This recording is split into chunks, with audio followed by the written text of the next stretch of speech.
Welcome to the Predictive PlayBook. I'm your host, John Ryan, and I have a very special guest in the house today. We have the privilege and the honor of having Paul Carr on the show today. He's the Director of Content for True Media Sports, host of the Expected Value podcast, and even I'm wondering what expected value is going to be, but I'm sure he's going to tell us. And he's formerly of ESPN Stats and Info. He's a number and history lover, and very impressively, he's a graduate from Wheaton, Illinois. Welcome to the show, Paul, and really thank you. Big shout out to you and your followers. It's great having you on the show. No, thank you. Always happy to talk sports, talk soccer, talk some betting, and away we go.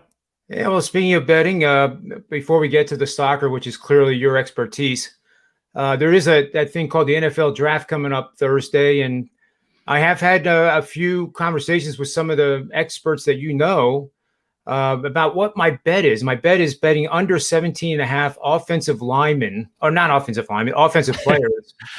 That would be a lot. Yeah, I take the under on that. Right. Offensive players in the first round, and I'm betting under. One of the reasons was Philly traded down, which I think means they are not going to take a wide receiver and maybe a cornerback. But I know you're a Dolphins fan, and they're number 6 in the draft and have a lot to do with whether I win or lose this bet, I think. Yeah. I mean, I admittedly haven't studied this closely. I follow the draft more from a fan standpoint. So I mean, we're assuming we're getting 3 quarterbacks in the top 3. 4 and 5 are probably offensive players, and 6 probably is too. I mean, if as a Dolphins fan, I would love to see Jamar Chase drop to them. I would be pretty happy with Kyle Pitts. Devontae Smith, I think I'd be okay with, although I saw like his over-under draft slot is like 11.5, which makes me a little me too wary of that. Just the fact, people were saying he might be a top 5 pick for so long, and now it's dropping a little. So I don't know. That makes me a little wary. Again, this is coming from a fan perspective. So if they get Chase or Pitts, I'm going to be very happy. If it's somebody else, I don't know. There's talk they may trade down and take Waddle later. I don't know. I would lean, again, this is my amateur analysis. I would lean over on 17 offensive players, just doing the quick, like if we get 6 quarterbacks, we get 6 receivers, we get 6 offensive linemen, like we're there. You're right there, probably in the first half of that round too. Yeah. If you take the under, you're going to be sweating the whole second half of the draft because we're going to have probably 10 of the top 15, give or take. Yep. Yeah, so I can see the case. I feel generally the league is just shifting so offensively, and from what I've read, it's a pretty weak kind of lineman class on the defensive side. I would lean toward the over, but again, this is my knee-jerk analysis to that. But either way, it's going to be a fun draft. It is. It's definitely going to be one that's going to be worth watching. I think there could be some fireworks yet to take place that we're not aware of. And really, when it comes to the NFL draft, we're all amateurs because, and as a fan, you have to trust. If they take somebody that, oh my goodness, who's this guy? Right. You have to trust that their expertise is going to make you happy during the regular season. It is just one player, but Trevor Lawrence is a pretty big player for Jacksonville. Mm-hmm. Yep. I don't think they're going to trade that pick away. No, I think that's your safest bet. I don't remember what the last number I saw at him was. It was like minus 2,500 or something like that. It's a lot of wood, that's for sure, and something I would never think to do in a million years. That's for sure. Yeah, not worth the craziness of. Well, remember what was it? Reggie Bush was the number 1 pick forever until he wasn't, and Mario Williams like the night before. I want to say Chris Mortensen broke that, and everyone's like, "What?" So you never know. Yeah, that was crazy. That was crazy. Quarterback's a little bit different, I think, especially now. Especially for Jacksonville. I mean, they're definitely a team on the rise, as are the Dolphins. Every single team in Florida is good. Yep. Yeah, it's a good time after some lean years over the previous decade or so. Yeah, it's awesome. But I have a hunch that you want to get to the soccer, especially over there in Europe, and give us a rundown of what's going on there. I saw, and full transparency, full disclosure, I am nowhere close to the knowledge that Paul has in soccer. So I defer to him on everything that we're going to be talking about going forward. But I do believe the Champions League was a really strange, high impacting event where they just kind of like disappeared, just like dissolved. Yeah, they tried that. So this was all last week over the course of about 48 hours from Sunday to Tuesday. The top teams in Europe, the top dozen teams or so, said they were formally announced with a website and a release and everything, that they were going to have a breakaway league called the Super League. And this would be those 12 teams playing their own games just against each other. And basically so they can keep all the money from, TV rights and all the advertising, all that stuff themselves. So this is basically equivalent of, I'll compare it to college basketball. If Kansas and Duke and Carolina and Kentucky and UCLA and all the blue bloods, right, so to speak, decided, hey, we're going to have our own NCAA tournament. We are the only ones invited every year. We are going to keep all the money so we don't have to share it with other teams in our conference, things like that. So it would be like if that happened and those teams said they were still going to compete in the regular season, the conference season, the regular NCAA tournament. So the fans were so outraged, especially in England, by this, because there's just these roots of, these clubs are over 100 years old. They were started by, the local railway workers union or whatever it was in a lot of these cases. So they were so outraged by this concept of greed and everything just highlighted to that magnitude that most of the English teams backed out first and the whole thing fell apart. And part of that was UEFA, which oversees European soccer, threatening to, hey, if this happens, we are going to kick the 3 of the 4 remaining Champions League semifinalists out. Like, we'll just shut down the competition for this year, or maybe they'll bring teams back that were eliminated. We didn't get into the weeds and the details like that. But there was that threat that was at least out there. How serious it was, who knows? But it was out there that, we'll kill this off for the year or rejigger it and throw the semifinals out, something along those lines. So that was all part of it. Blah, blah, blah. Super League's not happening. I'm sure in 2 or 3 years they will try again, because that's how it's gone for the last 20 or 30 years in European soccer. It bubbles up. Hey, here's a plan. This was by far the deepest that it had actually gone as far as happening. There had never been a formal announcement or anything like that, or concrete teams. It was always just leaks here and there before. So nothing's happening. Yeah, all the drama over 2 days. It's status quo. Champions League semifinals are tomorrow. But it was a lot of fun. It was a lot of drama. It was just fun to follow on social media and see all the outrage and the craziness. So it was great content from a media perspective. But ultimately, status quo, semis are tomorrow. So we're ready to have some fun there. So speaking of the semifinals, who are the 4 teams that are left? And, obviously, who do you think is going to come away with I guess it would be a pretty big trophy for this event. Yep. Yeah. So we've got 2 legs. The first leg is tomorrow. The second leg is next week. Aggregate score between the 2 teams. Aggregate winner advances. So I've got some picks over on ESPN that you can check out on Twitter and follow that link to read some of those. But talking through some. So your one matchup is Real Madrid against Chelsea. And your other matchup is Manchester City against PSG. So PSG is... I'll start with the PSG Man City game because it's interesting, because PSG is the best team in France, although they haven't really played like it this year. They're really struggling in the French league. They're actually still in first place, but they've been running away with the league and they just got back into first. But in the Champions League, they've eliminated Barcelona, who is probably the 3rd, 4th best team in Europe. They eliminated Bayern Munich, who was probably the 1st or 2nd best team in Europe. And now they have Man City. So they've been playing this weird thing where they haven't been that good in league play, but they've been good enough in Champions League. Maybe they're getting lucky with some finishing, but they've played well when they've had to. And Man City is the best team in Europe right now, I think it's safe to say.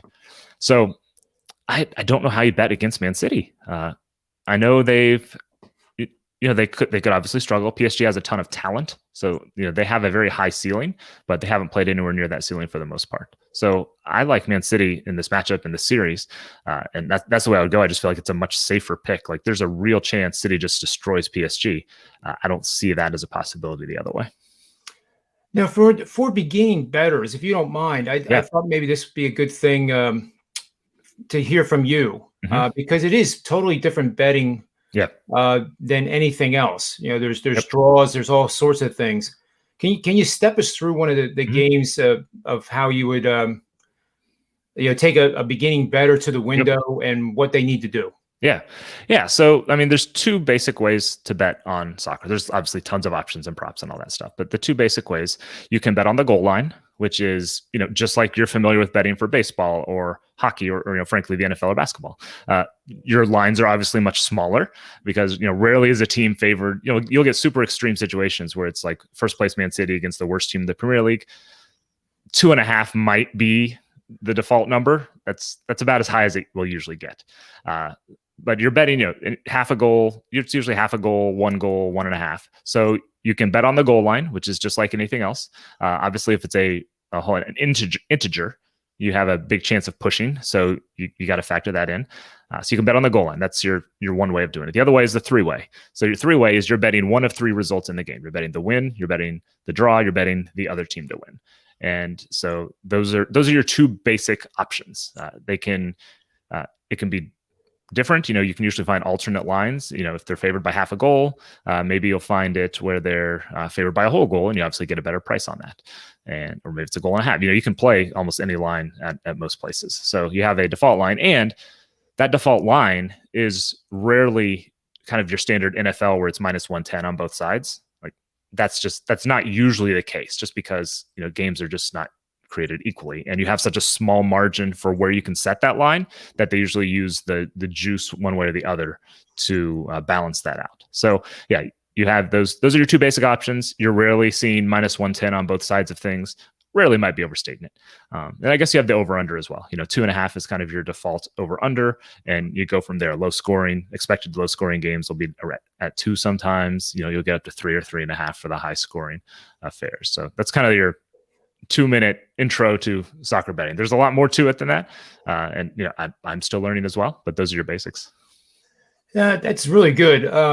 Now in the sports that like NFL, sentiment is something that is a big factor in my model. It's also a big factor in my analysis, just visually. Do you find any correlations with sentiment? In other words, getting too bullish on a team, the public's betting Real Madrid out of irrational exuberance, and it presents a contrarian opportunity? Yeah, sometimes. I mean, I would say I'll use England as the example for this. You have public teams. It's, broadly speaking, it's your big 4 to 6 teams in England. It's your Manchester Uniteds, your Arsenals, your Liverpools, the teams that have, just like the Cowboys or whatever, Green Bay Packers in the US. It's the same thing over there. So yeah, so when there's value, it's often on the underdogs in those games. So they're playing, we'll call Brighton or somebody who, the name means very little to the average soccer fan in the US. But, Brighton is a team that has played well. And even though they're toward the bottom of the table, their underlying numbers have looked good and things like this. And so you can usually get a decent price on something like that. So that's where the opportunities will arise.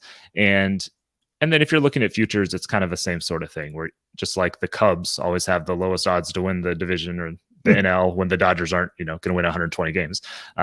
Same sort of thing with your odds on those top teams to win, are usually priced about right. But if anything, they will fade toward, you lose value as you look at the top teams. So that's kind of the gist of it. You have public teams. It's the popular teams that you've heard of. So you can sometimes find the value by looking to bet against them, especially when a smaller team is the opponent.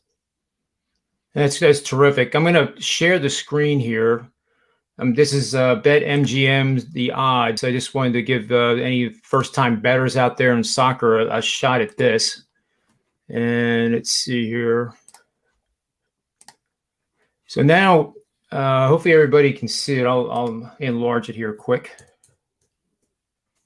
So now we do have like the live line here. Now the 3 possible outcome betting opportunity you were detailing is actually this right here, right?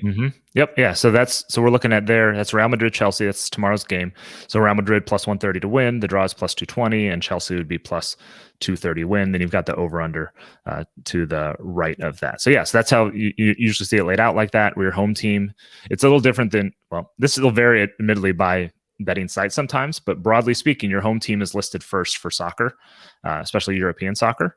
So, but I always encourage, there's a couple sites that don't do it like that. They do it the American way, or sometimes they'll also just put, Chelsea at Real Madrid and make it very clear. So make sure you know what you're getting in that sense as far as who's at home, because those make a difference as well. So by logic here, Real Madrid would be the plus 130. Right. And they're they're the better team. Yeah, I'd say Chelsea. Yeah, it's pretty even. I think like the odds to advance, I think Real Madrid is a slight favorite. This one is in Madrid, so that's the reason that they have a pretty decent edge there. And so if you look at the game below it, that game is in Paris, PSG, but Man City is the significantly better team, so they have the plus 115 to win, which has been drifting down. That was plus, I would say I got it at plus 125, plus 130 a day or two ago. So these games always, the Champions League games in particular, they tend to shift quite a bit the day of, because I think a lot of bettors, they're getting through the European weekend, which ends Sunday, and there's even games today, and then their attention shifts, and that's when you see the numbers start to change a decent amount. Or if I look at, it's like the Real Madrid Chelsea under is minus 165 there. So I took that last week at minus one. I think it was minus 135, minus 140. Awesome. And it was minus 150 at one place yesterday. So obviously, if you can, you shop around. But yeah, these things shift in Champions League more than regular league games. They shift a lot heading in the build up to the game itself. Yeah, looking at the total too, it looks like Manchester City is going to score enough offense to win and go over 2.5 is what that is telling me. Yep. Yeah, that's what it looks like. And some places will let you parlay things like that, and those can work out pretty well. Some places don't. So that's kind of a know the rules of your book situation. So yeah, City is high scoring. PSG tends to be higher scoring. So you got to pay a lot of juice to take the over. Whereas the other game, Chelsea, so this is my favorite stat, and it's been very profitable. So Chelsea changed managers in January. They got in Thomas Tuchel, much more defensive oriented. Since then, they have played, if I remember correctly, 21 games, and 18 of them have had 2 or fewer goals. Wow. And, the underlying numbers suggest that's a little bit fortunate. Like there probably should have been a 2 or 3 more that went over. But Chelsea has just locked it down defensively. They're allowing fewer shots. They're holding on to the ball a little bit more. So I think I've played like 15 of those or something in that span. Maybe it's a few more. I don't recall off the top of my head, but that's one of my plays is like play the under. Real Madrid's not a super high scoring team this season compared to how they've been in the past, but I like the minus under 2.5. Minus 165 is getting a little bit steep, but you're still talking, is this game going to finish under 70% of the time or so? I think so. I think it's still playable at this point. That's incredibly interesting because there's only a couple outcomes: 1-0, 1-1, yep. 2. No, not even 2-1, 2-0. Yeah, and the other thing to keep in mind for these games specifically, these are the first of 2 legs. So teams tend, broadly speaking, to play a little bit conservative in that first leg. It's the old, you hear the cliche in a lot of sports, like you can't lose in the first quarter, or you can't win in the first quarter, but you can lose it. Kind of the same thing applies here. Both these teams, I think, will just keep it kind of close to the vest. We're going to be tight defensively. We're going to try to steal a goal. Either team would be pretty happy if they got away with a 1-0 win going to the second leg in London next week. So yeah, I see a 1-0 type of game is extremely realistic either way. Yeah, I would think so too, based on what you said. That's awesome. Yeah. Now with the draw, again, this is I'm coming from the beginning soccer fan view. Yeah. So with the draw, we're used to semifinal games having a winner no matter what, and it goes 17 overtimes if necessary to get to the championship game. Yep. So if this ends in a draw, what happens next? Yeah. So again, this is the first leg, no matter what. So they're playing again, at the opposite venue next week. So yeah. So if it's a draw, you just head back to the other game and you're even. You can almost look at it like this is the first half of a series that goes 180 minutes instead of 90 minutes like a traditional game. So yeah, the draw is it's a normal thing.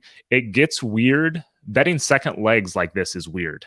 It's like last time, let's see. So PSG beat Bayern and they were ahead by 2 goals. No, I've lost track already. Bottom line is Bayern won the second leg but did not win the series. So you could I bet Bayern to win the second leg. They won it 1-0. But they lost on aggregate score because PSG had the tiebreaker, which is away goals. So that does get tricky. Like you can bet on the team to win, they do win, and they're also eliminated, which is what happened last week. Yeah. So the second legs do require a little bit of warped logic. You got to wrap your head around it. And then I'll add one other thing because this tripped me up when I started betting soccer. Almost every bet you make, this is more applicable to second legs or cup finals that can go to that extra time that you talked about. Almost every bet you make is for 90 minutes. So that's regulation. It's basically for regulation. It does include that added time, the injury time they put on at the end, but almost every bet you make is that 90 minutes. So you make the bet, the game doesn't technically end, but regulation ends and your bet is over one way or the other, and then they go play extra time. So those second legs especially, just got to know what you're betting. I've gotten myself where I bet one thing and was cheering for the wrong thing. Then you realize I did win or I did lose and I thought I won. You can also bet on like 2 advance or 2 qualify is usually what it's called. And those are, but again, it's just knowing what you're betting. It's like you could bet right now on Man City to advance, which is last I saw was like minus 175. But that would be over the 2 legs, and that bet would not pay out today either way. So you just, again, know what you're looking for, and that those numbers obviously change as goals are scored in this game, and this game comes to an end. I just hit the drop down menu here. And what is, just out of curiosity, we won't go through all of these, but the double chance. So let's click on it and make sure it's what I think it is. So Change the terminology. Yes. So let's see here. Yes. So usually it's betting 2 of the lines. It's let me see. I got you. Yes, you're betting like to win or draw sort of thing, and it rolls it together in that sense. It's also in Europe where it's called draw no bet, which I think is. Yeah, which is usually what you call it there. So if you want, you obviously you'll usually lay a lot of juice either way, but it gets you a couple outcomes. It can be a good thing if you have a significant underdog. It can be worth playing sometimes. You're basically you're almost just playing minus half a goal or something like that, or plus half a goal rather. That's great. Yeah, it's an exciting way because it gives you so many options to bet what is a low scoring sport. And the NBA where it's 130 to 125. It's just a different realm. The frustrating part of it is, like, I'm sure if you bet hockey or baseball, you're aware of this. It's so low scoring that there can be higher variance. So one penalty call just changes the game. I can look at the Real Madrid Atalanta round of 16 game, which is the first leg. I had Atalanta in that, and Atalanta got a red card in the 15th minute or something like that. And like, you're pretty much just done. Like, Madrid's gonna. I think I had Atalanta plus half a goal, or maybe it was to win. I don't recall off the top of my head, but they get a red card, pretty much randomly. It was a deserved red card, just meaning that you can't predict that. It just happens, and the game has changed. And you're just like, well, okay, did you make a bad bet? Who knows? Maybe not. But you're just kind of out of luck. Or a ball takes a funny deflection and goes in the net, or someone draws a penalty and converts it. And there's so many random things that can change the outcome drastically and shift the game state one way or the other, that there's just a lot of high variance. Or, just teams don't finish shots. They can create all the chances. There was a Man City game last week. They were playing Leeds. They outshot Leeds 29-2, and they lost 2-1. What can you do? I think I've had Man City to win that game, or maybe it was plus or minus a goal and a half. I don't recall. But was it the wrong bet? I don't think so. If they play that game 10 times, like City's covering or at least winning, 9 of them probably. So it's a high variance that's, like you said, in basketball, that kind of tends to even out over the course of the game. There's obviously still some luck, especially when it comes down to the end. But yeah, soccer it's a little crazier because one little thing can change a game so much. Yeah, that's reminds me of an NHL game. I think it involved Detroit. Yep. Where they had, I know the one team was outshot by a margin of probably 15 in the first period, and the team was losing. Yep. 2 shots on goal was 1-0, and the other team had 17. So, you're right. Those things you can't predict. Yep. You just can't. Yeah. Well, I'll get rid of this screen here now. Now I know, I'm kind of transitioning here, unless you want to, I don't want to pick your brain for free picks on the semifinal games here, but if you want to offer one up, that would be fine. If not, I fully respect that. I think the under is my best play. You're paying juice. Like I said, I got it at minus 140, I believe. It's minus 165 now. But obviously this could go over, it could happen, whatever. But you're just looking at like, what is the most likely, what's going to happen, that 2/3 to 70% of the time that you need to make this a profitable bet. And I just don't see them getting, like, neither of these teams is going to just open it up offensively and turn this game into a track meet. That's not going to happen. So, barring an extreme number of red cards or something, or everyone just finishes every single shot, it's just not going to be a high scoring affair. So just by far the most likely thing is it's going under here. And then if the game ends in a draw, or the second one ends in a draw, then it carries over. So it's cumulative, but they use a different word. But aggregate. Yep. Aggregate. Yep. Yeah, and you have to be careful on that the following week. And I can see how beginning bettors would stumble. And yep. Wait a minute, I won. No, you didn't. Right. Yeah. Know what you're betting. That's especially for cup finals and second legs. That's the key to make sure you pay attention to what you got. Very true. Now, anything? I know you work at True Media now and doing a lot of great advanced analytical stuff. And that's only the tip of the iceberg. But anything you want to share with us about what is going on over there? Yeah. So True Media. I mean, what we do is we work with media outlets. We work with teams. So we have clients include ESPN and CBS and Fox and about 20 MLB teams and the entire NFL and all their teams and 80 soccer teams. So it's sort of the same thing for all these clients. We take all their information and make it easy to use on a website. So, you don't have to have a programming background to be able to pull out the data, or you don't have to be able to code anything. All you have to do is be able to use a website that has filters and things like that to be able to find, okay, look where Max Scherzer is throwing his first pitch, and look how often it's a fastball. Look where he throws it against lefties. Look where he throws it against righties. Why is Corbin Burns so much better this year? Well, look at how his horizontal break has changed on his cutter, or whatever it is. So it makes it super easy to research stuff like that. For teams, it's a lot of, all right, we're facing this starting pitcher today. Let's see what he throws, or where he throws it, or how he attacks. So they can, you can pull up your own sorts of heat maps, tables, whatever data you want. But we're basically just pulling everything in, so we can combine, regular MLB or NFL feeds with teams' internal tracking stuff or analytics and the StatCast data or NGS data. So we pull everything together and make it easy to use both on the media side and the team side. So yes, there's analytics involved that we're doing ourselves, that other teams are doing. There's betting involved. Media outlets in particular can pull in the betting. It just makes it easy to find stuff. Who's got the longest streak of covering? Simple things like the best record against the spread at home, or over unders hitting, or whatever it is, against a certain coach, with a certain coach, starting quarterback, stuff like that. So it just makes it easy to find information, kind of whatever your purpose is in using it. Yeah, that's awesome. I was wondering too, like we talked about the NFL draft, maybe there's a tool, maybe you guys even have it, but maybe it's down the road where a general manager will use machine learning to try to draft a player that not is necessarily the best available, but the one that is going to fit and optimize the group that's already in place. Do you see that down the road? I mean, we've seen some of it now. I think of Cynthia Freeland over at NFL Network does some work on this, where I can't guarantee it's machine learning, but I feel like that's right, where it's kind of, all right, what does this team need? And adding, this piece to that team, how will it affect them? Things along those lines. And, they need a receiver. They need a receiver who has vertical speed, or whatever it is, and things like that. So yeah, I think it's happening there. There's an article on ESPN by Cameron Wolfe today about different just teams' draft processes. Let's talk about the Ravens and how much they're trying to kind of fill in that gap that you're talking about, trying to figure out how player A fits into system B and things like that, and using numbers and analytics to do that.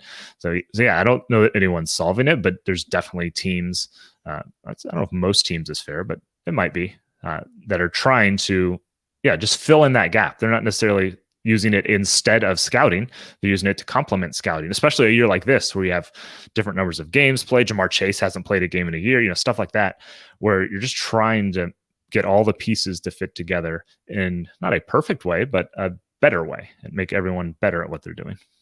Yeah, I like that quite a bit. It comes to mind like the Eagles Super Bowl year, Philadelphia Eagles. Carson Wentz got injured. Foles comes in. Yep. On paper, I think there's no doubt that nobody would disagree with us that Wentz was the more talented, more athletic, whatever quarterback. Yep. But for whatever reason, the chemistry just soared. And that's where I really would be intrigued whether the machine learning can actually lead a couple of general managers down the right path. I mean, they may get blasted by their fan base when they pick a player that isn't a popular choice, but then maybe 3 years down the road, they'll be having a parade. Yep. I often remember in baseball too, I would have been the most unpopular general manager in the world, because if I would have had an MVP, that's when you trade them. In hindsight, and that would be the most craziest thing to do in the world. But the value you would get in return, it's not a very human thing to do either. When the guy wins the MVP and you would trade him. So I'm not saying I would actually do that, but mathematically it makes sense. I mean, it reminds me, there's, it's the theory out there kind of in football analytics Twitter that what if you you draft a quarterback and you basically intend to trade him before his rookie deal is over. And then you use that haul to draft another quarterback and just kind of work on, you always have a quarterback on the rookie deal because that's obviously helping you in a huge way against the cap. And so, there's people advocating Rams trade Jared Goff, a year or two ago when he had more value probably. And, you draft someone else and plug them in. So it's an interesting theory. And I can definitely see the kind of practical way it would help you. You keep your quarterback cap hit low and things like that. As you said, though, like that's from a fan standpoint, that's kind of no fun. You want to buy that quarterback jersey and wear it for 15 years. I grew up a Dolphins fan. Right. I got this Dan Marino jersey, and I was able to wear it until I was in college. And that's what everyone kind of wants to do. I live in Kansas. People are huge Chiefs fans. They're super excited that Mahomes signed a 10-year deal.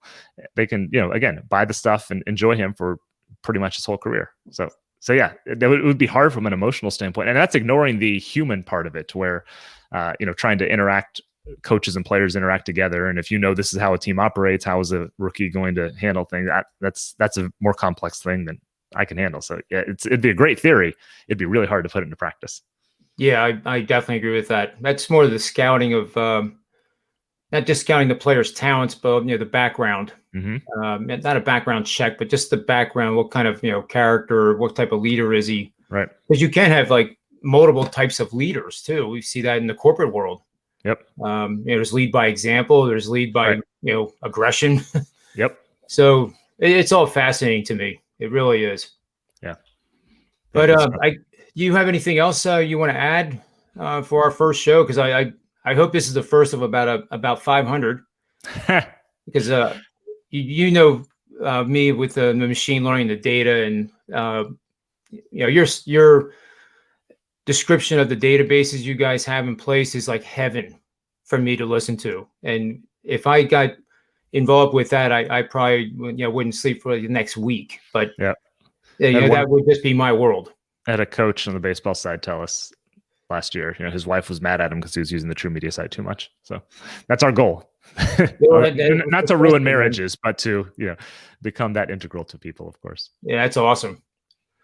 Well, Paul, thanks for being on the show. It was an absolute pleasure to have you on. Learned a ton about the soccer stuff too. So I'm going to be definitely more interested to watch those games if I have time, which I'll make time for. So for Paul, myself, and the Predictive Playbook, may all the wins be yours.